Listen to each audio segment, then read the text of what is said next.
बात करेंगे नेता प्रतिपक्ष जयराम ठाकुर की, जिन्होंने मुख्यमंत्री सुखविंदर सिंह सुक्खू और उनकी सरकार पर तीखा हमला बोला। पूर्व मुख्यमंत्री ने पंचायती राज चुनाव के बहाने एक बार फिर से सरकार को घेरा और किशाऊ बांध परियोजना को लेकर भी मुख्यमंत्री को निशाने पर लिया। वहीं पर ओल्ड पेंशन स्कीम को लेकर भी नेता प्रतिपक्ष ने अपना रुख स्पष्ट किया। जयराम ठाकुर ने कहा कि बीजेपी ने न पहले कभी ओपीएस का विरोध किया था और न ही अब उसका विरोध कर रही है। उन्होंने कहा कि उनकी सरकार के समय भी कर्मचारियों से ये कहा गया था कि उनके हितों को ध्यान में रखकर फैसले लिए जा रहे हैं और इसी संबंध में केंद्र सरकार से बातचीत चल रही थी। कर्मचारियों को जो अधिकार मिला है उस पर टिप्पणी करने की आवश्यकता नहीं है।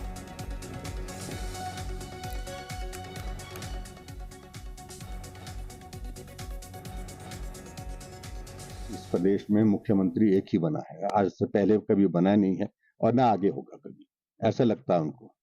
सोच आदमी की थोड़ी रैशनल होनी चाहिए। जितना प्रभावी ढंग से हमने हिमाचल प्रदेश का पक्ष रखा है, कुशाऊ डैम को लेकर के, रेणुका डैम को लेकर के, इस सारी चीजों को लेकर के, उनको उस बात को लेकर के समय से वही आधार बना, उसी बात को लेकर के उन्होंने अपना पक्ष आगे रखा और धन्यवाद उनको करना चाहिए केंद्र की सरकार का। केंद्र की सरकार ने हिमाचल के हितों को सर्वोपरि रखा और जहां तक बातें आए तो हमसे चर्चा करें तब हम उनको समझाएं कि हमने क्या पक्ष रखा था, आपने कौन सी अलग से बात करी है। उसमें जो पक्ष हमने रखा था तो लगभग उसी पक्ष पर उन्होंने अपनी बात रखी और केंद्र ने स्वीकार किया और वही एक आधार बना जो बातें हमने रखी थी, जिसके आधार पर जो है ये एमओयू आगे बढ़ा है। आगे बढ़ेंगे, बात करेंगे हिमाचल के मुख्यमंत्री सुखविंदर सिंह सुक्खू ने मेडिकल डिवाइस पार्क और किशाऊ बांध प्रोजेक्ट के मुद्दे पर पूर्व बीजेपी सरकार को घेरा। उन्होंने इल्जाम लगाया कि पिछली सरकार ने प्रदेश के हितों के साथ समझौता किया। वहीं पर नेता प्रतिपक्ष जयराम ठाकुर के बयानों पर उन्होंने बयान दिया कि अब वे उनके बयानों को गंभीरता से नहीं लेते।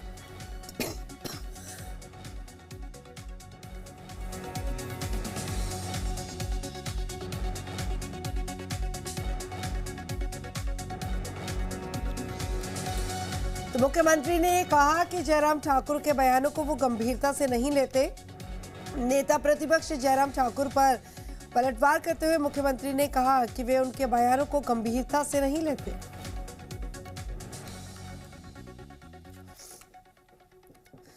अब बात करेंगे हिमाचल प्रदेश की राजनीति में अक्सर केंद्र सरकार और राज्य सरकार के बीच में तनावपूर्ण रिश्ते देखने को मिलते हैं। तो हिमाचल की कांग्रेस सरकार का इल्जाम ये रहता है कि केंद्र सरकार उनकी मदद नहीं कर रही और इससे इधर लोक निर्माण मंत्री विक्रमादित्य सिंह ने एक बड़ा बयान दिया। विक्रमादित्य सिंह ने कहा कि 3.5 साल के कार्यकाल के दौरान विभिन्न विकास प्रोजेक्ट्स और सड़क परियोजनाओं के लिए दिल्ली से तकरीबन 7500 करोड़ रुपए की राशि मंजूर कराने में सफलता मिली है। उन्होंने कहा कि वे हमेशा ही दलगत राजनीति से ऊपर उठकर बिना किसी भेदभाव के हिमाचल प्रदेश के हर क्षेत्र में समान विकास की प्राथमिकता देते हैं। विकास कार्यों को आगे ले जाने का प्रयास किया है और चाहे बजट की भी बात हो, बजट के लिए भी हमने जहां पर भी प्रयास किया, आप लोगों के आशीर्वाद के साथ, देवी देवताओं के आशीर्वाद के साथ, पैसे की कोई कमी हमारे विकास कार्यों में नहीं रही है। ये भी आप लोगों के सहयोग के साथ पूरा हो पाया है। चाहे वो विधानसभा क्षेत्र की बात हो, चाहे वो पूरे हिमाचल प्रदेश की बात हो, हमने हमेशा प्रदेश में भी और दिल्ली जाकर भी हमेशा हिमाचल की गुणवत्ता, हिमाचल के मुद्दों को, मसलों को पूरी मजबूती से रखा। 3-3.5 साल के कार्यकाल में मैं अपने 2 विभागों में, लोक निर्माण विभाग में और शहरी विकास मंत्रालय में, केंद्र सरकार से हिमाचल प्रदेश के लिए करीबन 7,500 करोड़ रुपए लाने में हम हिमाचल प्रदेश के लिए सफल हुए। हिमाचल में ओल्ड पेंशन स्कीम यानी कि ओपीएस और यूनिफॉर्म पेंशन स्कीम यूपीएस को लेकर एक बार फिर से सियासी पारा चढ़ चुका है। हाल ही में केंद्रीय मंत्री जेपी नड्डा ने साफ तौर पर कह दिया है कि बीजेपी का ओपीएस को लेकर रुख आज भी वही है जो साल 2022 में था। उनके इस बयान ने हिमाचल की राजनीति में तूफान खड़ा कर दिया है, क्योंकि अब पुराने मुद्दों को लेकर नई बहस शुरू हो चुकी है। हिमाचल सरकार में संसदीय कार्य मंत्री हर्षवर्धन चौहान ने नड्डा के इस बयान पर तीखा प्रहार किया। उन्होंने बीजेपी को कर्मचारी विरोधी करार देते हुए कहा कि ओपीएस हिमाचल के कर्मचारियों का अधिकार है। भारतीय जनता पार्टी का ओपीएस का स्टैंड वही होगा जो 2022 के चुनाव के समय था। तो 2022 के समय में और गवर्नमेंट ऑफ इंडिया का और भारतीय जनता पार्टी का सब स्टेटों में जो स्टैंड हुआ है कि ओपीएस नहीं होना चाहिए या एनपीएस होना चाहिए, या इन्होंने जो यूपीएस जो है वो कर दिया है, तो ये ओपीएस के अगेंस्ट हैं, जो नड्डा जी ने भी क्लियर कर दिया है। दूसरी बात जो नड्डा जी ने प्रेस कॉन्फ्रेंस में जो कहा है, जैसे हमारे आरडीजी के बारे में जो कहा है, उन्होंने कहा है कि सरकार को पता होना चाहिए था कि आरडीजी बंद होने वाली है। मगर जब फाइनेंस कमीशन का अवार्ड आया 2021 में, 2020-21 में, तो जयराम जी हिमाचल प्रदेश के मुख्यमंत्री थे, तो क्या उनको पता था कि आरडीजी बंद होने वाली है? अगर नड्डा जी के मुताबिक तो उनको पता था। उन्होंने ये बात किसी को बोली, बताई नहीं। रिसोर्सेज मोबिलाइजेशन करने के लिए उन्हें कोई कदम नहीं उठाए हैं। तो शिमला के ऐतिहासिक रिज मैदान की अगर बात की जाए तो एक विदेशी नागरिक के द्वारा कथित रूप से अभद्र व्यवहार किए जाने का मामला सामने आया। इसी घटना को वीडियो जो है सोशल मीडिया पर तेजी से वायरल हुआ, और जिसमें संबंधित व्यक्ति लोगों के प्रति अशोभनीय इशारे करता हुआ दिखाई दे रहा है। वायरल वीडियो का संज्ञान लेते हुए शिमला पुलिस ने त्वरित कार्रवाई की और पुलिस ने वीडियो में दिखाई दे रही व्यक्ति की पहचान कर उसे हिरासत में ले लिया। और हिमाचल पुलिस अधिनियम धारा 114 के तहत सार्वजनिक उपद्रव एवं अशोभनीय व्यवहार किए जाने के आरोप में गिरफ्तार किया।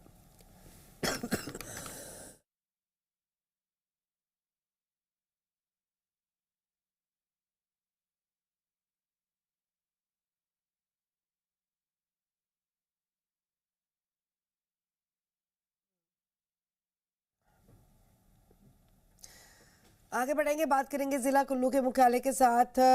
वॉशिंग में विशेष समुदाय के व्यक्ति के द्वारा स्थानीय युवक को जान से मारने की धमकी दिए जाने का जो मामला सामने आया, तो वहीं पर आरोपी के द्वारा स्थानीय व्यक्ति की दुकान में घुसकर कैश काउंटर से छेड़छाड़ करने की भी बात सामने आई है। और इतना ही नहीं, स्थानीय व्यक्ति ने आरोप लगाया कि उक्त व्यक्ति ने उसकी पत्नी और मां के साथ छेड़छाड़ की थी, और ऐसे में वे अपनी सुरक्षा की मांग को लेकर ढालपुर एसपी दफ्तर पहुंचा। कुल्लू पुलिस से आग्रह किया गया कि आरोपी व्यक्ति पर सख्त कानूनी कार्रवाई की जाए और उसे पुलिस सुरक्षा याद करवाई जाए। फारूक अहमद जो है शाम को 3 बजे 20 मिनट मेरे शॉप में आया। वो उसने जादू टोने की कुछ चीज फेंकी है, उसका मेरे पास वीडियो क्लिप भी है। और कैश काउंटर पे कुछ हाथापाई की उसने चोरी करने की प्रयास किया उसने। और उसके उपरांत रात को 9 बजे दोबारा आया मेरी शॉप में, मुझे धमकी दे रहा था कि मैं आरएसएस वाले, बजरंग दल वाले, उनको सामने लाओ। मैंने हाई कोर्ट से भी मैं बरी हो चुका हूँ और मैंने एक धारा भी हटाई हुई है। और मेरे माताजी और मेरे धर्मपत्नी को हाथ लगाया और बदतमीजी की उसने, मिसबिहेव किया उसने। एसपी जी से ये रखा कि भाई मुझे पुलिस की सुरक्षा प्रदान की जाए और उसके ऊपर उचित कार्रवाई की जाए और फारूक अहमद मीर के ऊपर उचित कार्रवाई किया जाए। मेरा कोई उसके साथ लेन देन नहीं है। एकचंद जी अभी सुबह मेरे पास आए कि इनके साथ ऐसी समस्या हो रही है कि कोई इनका किराएदार था फारूक अहमद मीर, वो इन्हें परेशान कर रहा है और इनकी दुकान के ऊपर कब्जा करने की कोशिश कर रहा है। इनकी दुकान पे घुसा वो और इसने बोला कि ये मेरी दुकान है और अगर तुम यहाँ से नहीं निकले तो मैं गोली मार के मैं तुझको गोली मार दूंगा। तो ऐसी हरकत हुई तो हमने भी सोचा अपने भाई साहब हैं, परिचित हैं पहले से, इनकी मदद करनी चाहिए। तो हमने इन्हें बताया कि ऐसे एसपी साहब के पास चलते हैं और ये बहुत संगीन अपराध कर रहा है, इन लोगों को परेशान कर रहा है। इनकी माताजी को भी टच किया उसने। इनके पास उनकी जो पहले इनकी दुकान में घुसा और कुछ जादू टोने का सामान फेंका, उस चीज की इनके पास क्लिप भी है। हमने पूरे तथ्य एसपी साहब को दे दिए और अब हम शासन से ये मांग करते हैं कि इस व्यक्ति के ऊपर, फारूक अहमद मीर के ऊपर सख्त से सख्त कार्रवाई हो। हिमाचल प्रदेश के 14 वार्ड वाली जिला परिषद बिलासपुर पर आखिरकार बीजेपी का कब्जा हो ही गया। शुक्रवार को जिला परिषद बिलासपुर के अध्यक्ष व उपाध्यक्ष पद पर चुनाव आयोजित किए गए। जिला निर्वाचन अधिकारी एवं उपायुक्त राहुल कुमार की अध्यक्षता में चुनाव आयोजित हुए, तो वहीं पर चुनाव के दौरान अतिरिक्त उपायुक्त ओमकांत ठाकुर व जिला पंचायत अधिकारी मौजूद रहे। वहीं पर सुबह 11 बजे से लेकर दोपहर 1 बजे तक पार्षदों की मौजूदगी दर्ज होनी थी, लेकिन 14 में से 10 पार्षद ही चुनाव के लिए उपस्थित रहे। वहीं पर कोरम पूरा होने के बाद नामांकन दाखिल किए जाने की प्रक्रिया शुरू हुई, जिसके लिए 1 घंटे का समय दिया गया।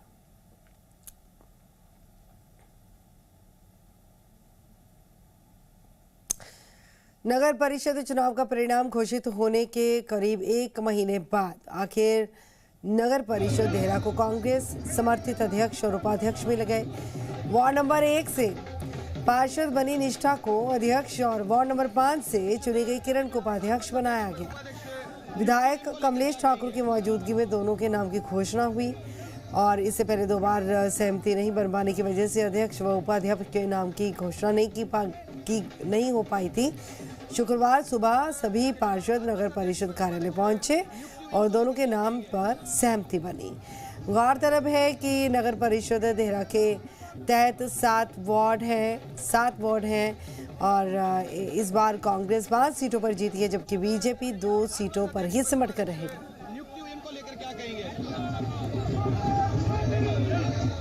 15 साल बाद जो नगर परिषद हमारा मेरा है, यहाँ पर कांग्रेस का दरबार पहली पश्चिम में लहराया।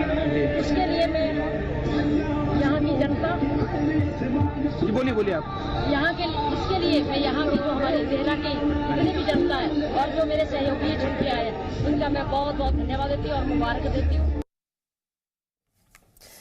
नीट में शामिल होने वाले अभ्यर्थियों को HRTC ने बड़ी राहत दी है। दरअसल निगम मुख्यालय शिमला के द्वारा जारी किए आदेशों के अनुसार 21 जून को आयोजित होने वाली नीट परीक्षा में शामिल होने वाले उम्मीदवारों को परीक्षा केंद्र तक आने जाने के लिए HRTC की साधारण बसों में निःशुल्क यात्रा सुविधा प्रदान की जाएगी। HRTC के उप महाप्रबंधक राजेश शर्मा के द्वारा जारी किए निर्देशों में कहा गया कि सुविधा अभ्यर्थियों को उनके निवास स्थान से परीक्षा केंद्र तथा परीक्षा के बाद वापस घर पर लौटने के लिए उपलब्ध रहेगी। सुविधा केवल HRTC की साधारण बसों में मान्य होगी। अभ्यर्थियों को यात्रा के दौरान अपना नीट एडमिट कार्ड साथ रखना जरूरी होगा, जो पहचान, निवास स्थान और परीक्षा केंद्र के प्रमाण के रूप में स्वीकार किया जाएगा।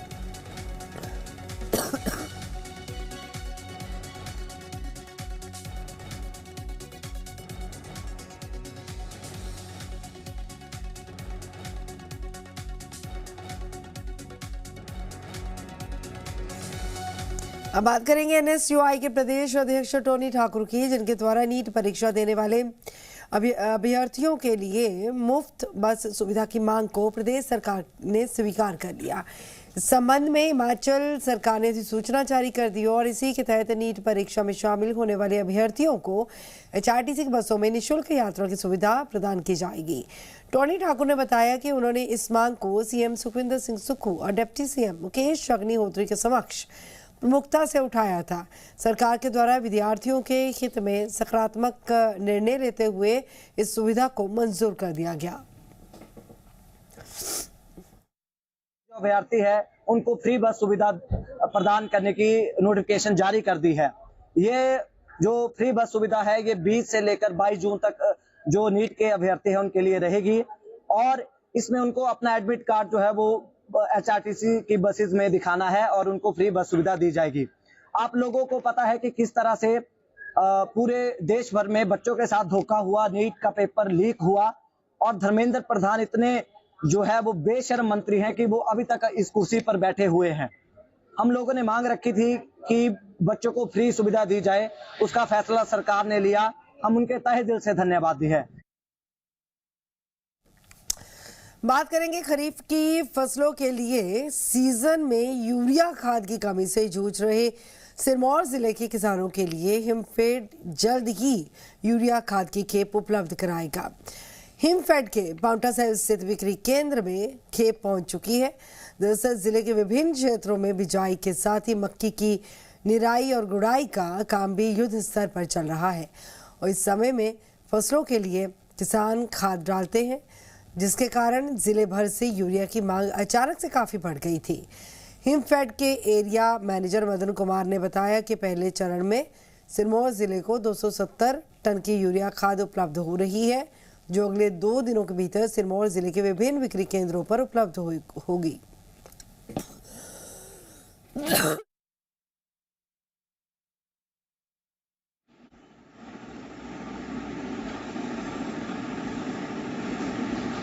अब क्या होगा जैसे चंडीगढ़ खाद पहुंच गई है।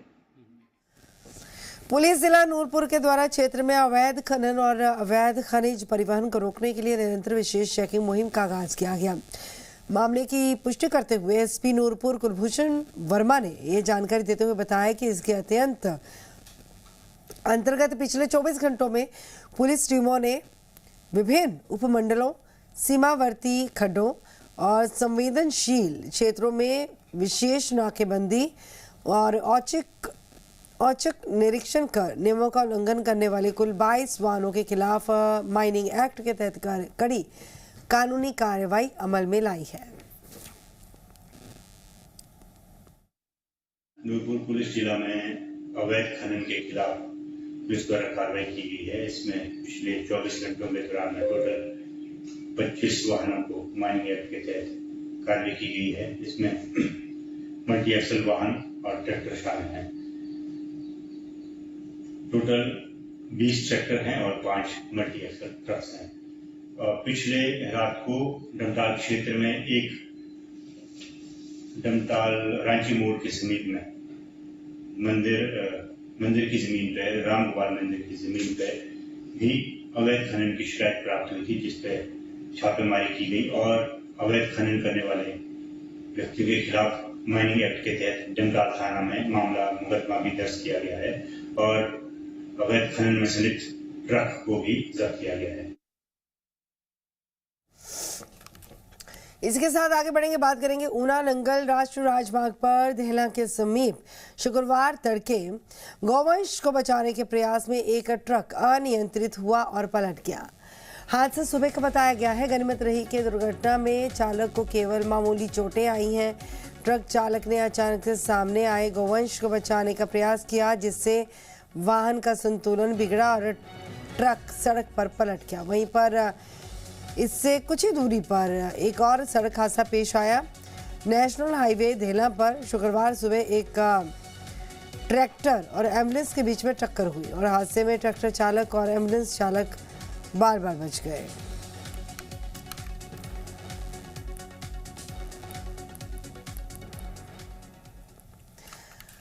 इसी के साथ आगे बढ़ेंगे और बात करेंगे 25 जून से अनिश्चित हड़ताल की तैयारी में एचआरटीसी कर्मचारी 24 जून तक मांगे पूरी करने के प्रबंध सरकार को दिया अल्टीमेटम। नाहन में कर्मचारियों ने गेट मीटिंग की और गेट मीटिंग करके सरकार और प्रबंधन के खिलाफ नारेबाजी की। एचआरटीसी के कर्मचारियों के करोड़ों रुपए के वित्तीय लाभ पेंडिंग जो पड़े हैं, तो इस समय कर्मचारियों को वेतन नहीं मिल रहा, जिस वजह से ये कर्मचारी अब सड़कों पर उतर आए हैं।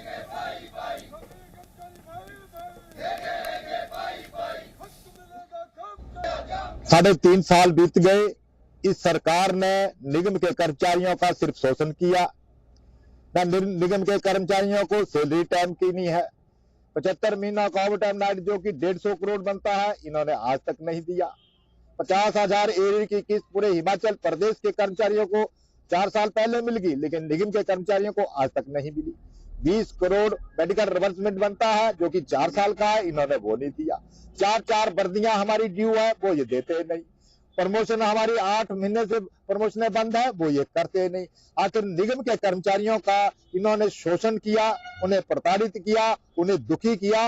अब दुखी जब आदमी होता है तो आपके चैनल के माध्यम से माननीय मुख्यमंत्री महोदय जी को मैं चेता देना चाहता हूँ कि जब आदमी दुखी होता है तो दुखी होकर जो करता है, वही निगम के कर्मचारियों ने दुखी होकर ये फैसला लिया है कि 24 तारीख से पहले हमारे जितने ड्यूज है, चाहे ओवर टाइम नाइट है, चाहे एरियर है, चाहे मेडिकल रिवर्समेंट है, चाहे हमारी वर्दियों की बात है, प्रमोशन की बात है, 24 से पहले हमारी सारी मांगों को माना जाए, अन्यथा 25 तारीख से हम HRTC के पहिए जाम करेंगे और इस तरीके से जाम करेंगे कि अनिश्चितकालीन हड़ताल से भी पीछे नहीं हटेंगे। उसके बाद सैलरी हमें कभी 5 को, कभी 10 को, कभी 12 को मिलती थी, उसका भी हमने नोटिस दिया है कि हर महीने सैलरी पहली तारीख को मिलती है। तो अच्छी बात, नहीं मिलती है तो 2 तारीख से गाड़ियां नहीं चलाएंगे, तब तक नहीं चलाएंगे जब तक हमें सैलरी नहीं मिलती। सोशल मीडिया धीरे धीरे बच्चों के मानसिक और शारीरिक विकास के लिए धीमा जहर बनता जा रहा है और इसी खतरे को भांपते हुए दुनिया भर की सरकारें अब बड़ी टेक कंपनियों और सोशल मीडिया प्लेटफॉर्म्स पर शिकंजा कस रही हैं।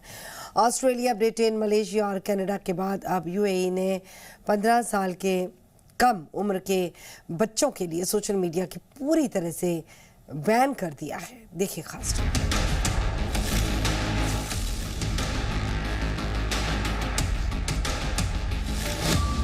स्मार्टफोन की चमचमाती स्क्रीन और सोशल मीडिया की वर्चुअल दुनिया देखने में ये जितनी लुभावनी है, बच्चों के लिए उतनी ही घातक साबित हो रही है। हालिया रिसर्च बताती है कि सोशल मीडिया की लत के कारण बच्चों में नींद की कमी, चिड़चिड़ापन, डिप्रेशन और साइबर बुलिंग के मामले तेजी से बढ़ रहे हैं। बच्चे बाहरी दुनिया, खेलकूद और पढ़ाई से कटकर वर्चुअल लाइक्स और कमेंट्स के जाल में फंसते जा रहे हैं। यही वजह है कि दुनिया भर की सरकारों के लिए अब पानी सर से ऊपर जा चुका है और टेक कंपनियों की मनमानी पर लगाम कसना शुरू हो गया है। UAE कैबिनेट ने कड़ा प्रस्ताव पास करते हुए साफ कर दिया है कि अब 15 साल से कम उम्र का कोई भी बच्चा सोशल मीडिया पर अपना पर्सनल अकाउंट नहीं बना पाएगा और न ही इसे ऑपरेट कर सकेगा।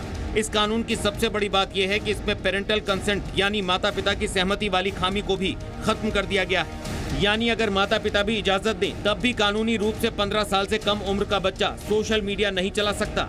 वहीं 15 से 16 साल के बच्चों के लिए सख्त गार्ड रेल्स यानी सुरक्षा उपाय लागू होंगे, जिनमें स्क्रीन टाइम कंट्रोल और पेरेंटल मॉनिटरिंग शामिल है। Attention deficit, hyper activity, irritability, समाज से कट जाना, लोनलीनेस होना, एंग्जाइटी जैसी प्रॉब्लम्स होना, डिप्रेशन भी होना, कुछ बच्चों में सुसाइडल बिहेवियर, सुसाइडल आइडिएशन भी देखे गए जब पेरेंट्स ने तेजी से उनसे मोबाइल खींचा।